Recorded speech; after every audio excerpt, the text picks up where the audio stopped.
তো দর্শক সবাইকে রিপাবলিকান নিউজে স্বাগতম। শুরু হচ্ছে ভারতের অন্যতম গণমাধ্যম রিপাবলিক ব্রেকিং নিউজ। তো দর্শক, আজকে আমি আপনাদের কাছে বিশেষ গুরুত্বপূর্ণ খবর পৌঁছাবো। বাংলাদেশে হিন্দুদের উপর হচ্ছে অঘাতকিক নির্যাতন। অরে বাপুরে, তুমি যে এত কথা বলো, বাংলাদেশে মুসলিমরা যে হিন্দুদের মন্দির পাহারা দেয়, মাদ্রাসার ছাত্ররা গিয়ে মন্দির পাহারা দেয়, সেটা কি চোখে দেখো না নাকি? ওই, তারপরে কিন্তু কামসা ফাড়ে আলামু। ওই, তুই কি জানোস আমার সজীব ওয়াজেদ জয় ভাই টাকা দিয়েছে? কত টাকা দিয়েছে জানিস? তুই বেশি কথা বলিস, আমি ওদের পক্ষে দালালি করব। ওরে বাপুরে, দালালি করতে করতে একবার সীমান্তে পৌঁছে গেছো দালালির। ওই দাদু, বেশি কথা বললে আমি তোর নামেও কিন্তু একটা মিথ্যা রিপোর্ট করে দিব। ওরে বাপুরে, ভারতের রিপোর্টার গুলোর কাজই হচ্ছে এরকম দালালি করা। দালালি ছাড়া আর কিছু করতে পারে না।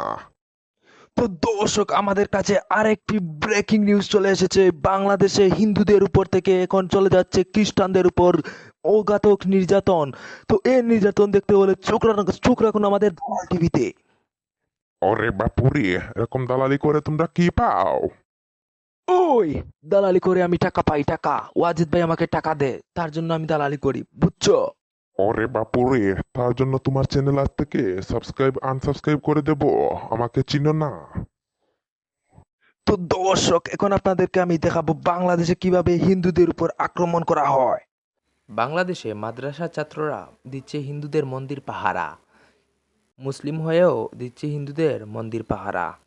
তো দর্শক, এটা ভুলে ভালে বাইরে হয়ে গেছে, রিপোর্টটা সত্যিটা আসলে ভুলে বাইরে হয়ে গেছে। আমরা পরে মিথ্যা নিউজ আবার চেষ্টা করব প্রচার করার জন্য।